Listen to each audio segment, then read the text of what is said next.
For most of the 21st century, Bill Gates was the wealthiest man in the world. But because of his penchant for charity and philanthropy, his net worth has recently sunk to $96.4 billion, and he was surpassed by Jeff Bezos as the richest man in the world. Gates once said, "Money has no utility to me beyond a certain point. Its utility is entirely in building an organization and getting the resources out to the poorest in the world." But even though the businessman and computer scientist has given away 27% of his fortune over his lifetime, he can't help but enjoy some pretty opulent amenities. Since dropping out of Harvard and founding Microsoft, Bill Gates became the world's youngest billionaire at 31 years old and has maintained a behemoth fortune ever since. From private jets to fancy homes and swimming pools, we are counting down the top 10 craziest things Bill Gates owns. Before we even look at how Bill Gates stocks his mansions, let's look at the houses themselves. Gates has exactly the kind of real estate portfolio you would expect from a billionaire. From a Washington mansion worth $123 million to multiple horse ranches across the US, Gates spends most of his time at his 66,000 square foot mansion in Medina, Washington. It took Gates 7 years and $63 million to build this behemoth of a house, which is filled with lots of high-tech features. He purchased the lot for $2 million in 1988, but is now worth an estimated $123 million. On top of this, in October 2014, Gates purchased the 228-acre Rancho Paciena for $18 million. The property includes a racetrack, guest house, office, veterinarian suite, orchard, and 5 barns. There's a 3/4-mile dirt racetrack on the property, located in Rancho Santa Fe, California. Those buildings are filled with equestrian decor. Weight loss tycoon Jenny Craig previously owned the property before selling it to Gates. Gates also owns another horse farm in Wellington, Florida, which he purchased for $8.7 million in 2013.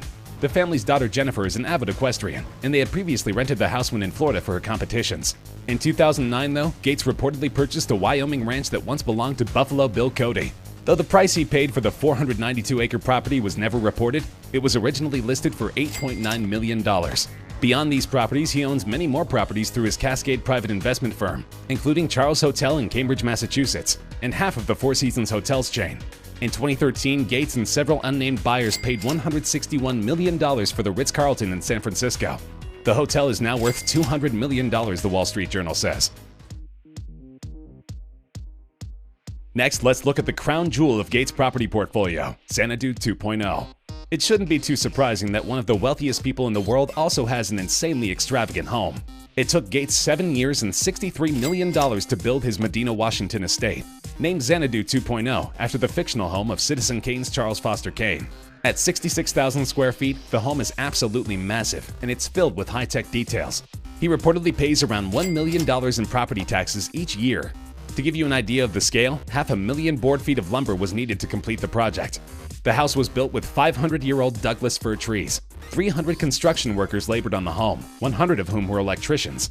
The house uses its natural surroundings to reduce heat loss. Xanadu 2.0 is an earth-sheltered house, meaning that it's built into its surroundings to regulate temperature more efficiently. In addition, an enormous reception hall could accommodate up to 200 guests. The 2,300 square foot hall could seat up to 150 people for a dinner party, or 200 people standing up at a cocktail event. A 6-foot wide limestone fireplace dominates one wall, while another wall has a 22-foot wide video screen. The house has 24 bathrooms, 10 of which are full baths, and there are 6 kitchens. The home theater can accommodate 20 guests in plush seats. It's designed in an Art Deco style, with comfortable armchairs, couches, and even a popcorn machine for snacking. An existing home was removed by barge to make room for a separate activities building. The 900 square foot building sits next to Gates' sport court, putting green, and boat docks. Altogether, Gates' garages can accommodate up to 23 cars. There are several different garages located at different points around the property. The most interesting one, however, is an underground cave made out of concrete and stainless steel. That garage alone can park 10 cars. Some of the concrete was purposely broken to give it a rough, deconstructivist look. And just to put this amazing home in perspective, one Microsoft employee paid $35,000 just for a private tour of the facility.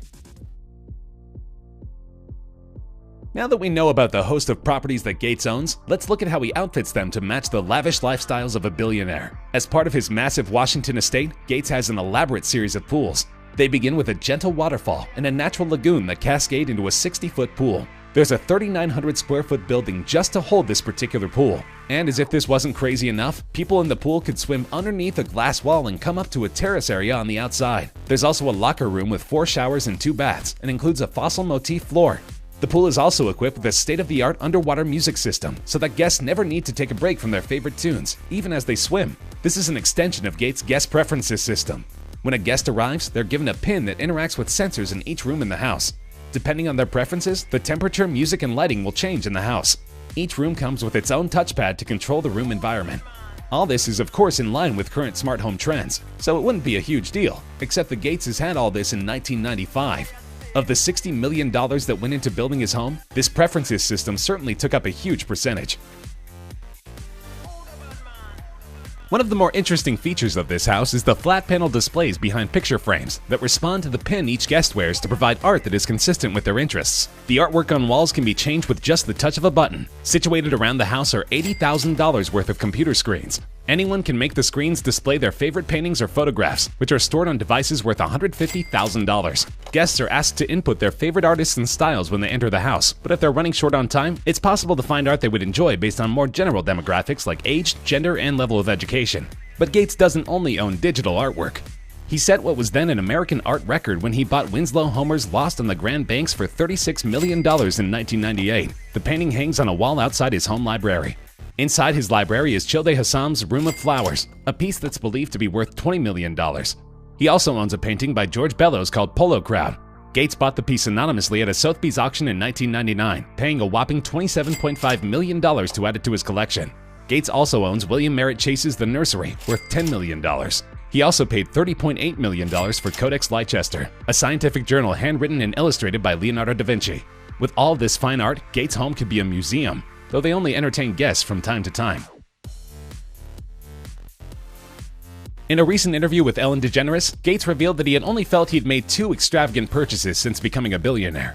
His most extravagant by far was a private jet. Gates had previously referred to his private jet as a guilty pleasure and big splurge. It's been widely reported that he owns a Bombardier BD700 Global Express with seating for up to 19 people and a $40 million price tag.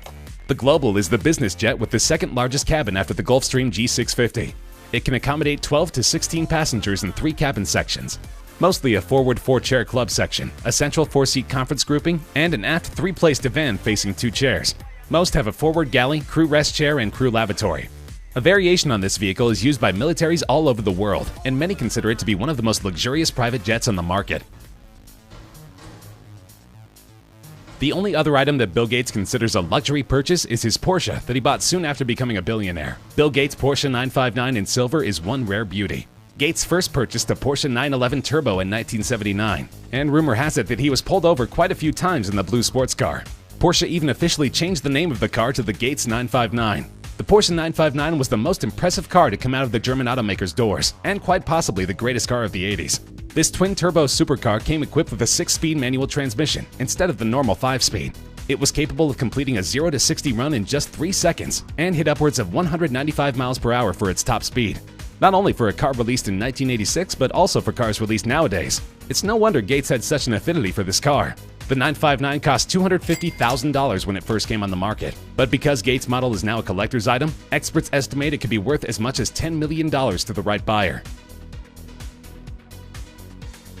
Those familiar with Gates' habits know that he is a voracious reader. He has a stunning library to match. The 2,100 square foot library has a dome roof and 2 secret bookcases, including one that reveals a hidden bar. On the ceiling, you'll find a quote from The Great Gatsby that reads, "He had come a long way to this blue lawn, and his dream must have seemed so close that he could hardly fail to grasp it."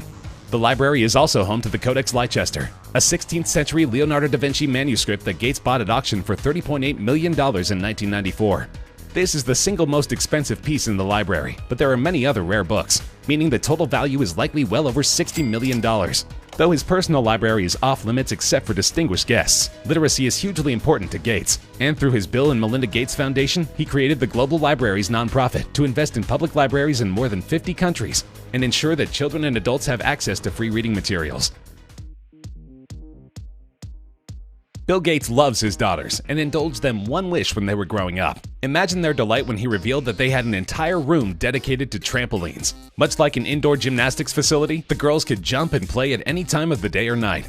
The kids like that. I recommend it. It's a room with a very high ceiling, Gates told Ellen DeGeneres. And keep in mind that this is only a tiny fraction of the family's total exercise space. The exercise facilities total 2,500 square feet and also include a sauna, steam room, and separate men's and women's locker rooms. This is all in addition to a large series of basketball and tennis courts, and of course Bill Gates' legendary pool. Sounds like a pretty delightful home to grow up in. Gates lost his anonymity long ago, so it's difficult for him to get far away from his fame and fortune. In order to get away, he had a stream and beach installed on his property. The stream and wetland estuary were created to solve any problems with runoff that the property's large walls might have created. The water is kept stocked with salmon and sea-run cutthroat trout. He also has a miles-long beachfront installed on his property, with sand imported from the Caribbean. The lakefront shore contains sand that's delivered in large quantities by a barge from St. Lucia each year. Contractors estimate that the initial shipment must have cost at least $2 million, while subsequent shipments probably cost around $500,000. Although the water is much too frigid to swim in Washington, Gates enjoys a long walk on the beach with authentic white sand. And perhaps the most extravagant thing Gates owns is a private wealth fund. Though much of his finances are still tied up in Microsoft, he started a wealth fund with the intention of protecting the environment. Breakthrough Energy aims to invest $1 billion into radical energy startups capable of drastically cutting global emissions. The fund draws on the resources of billionaires like India's Mukesh Ambani, Amazon's Jeff Bezos, former New York City Mayor Michael Bloomberg, Virgin's Richard Branson, Alibaba's Jack Ma, and SoftBank's Masayoshi Son. This is in line with his Bill and Melinda Gates Foundation, through which he has pledged to give away the entirety of his fortune within his lifetime. The foundation has already given away $30 billion over the last few decades.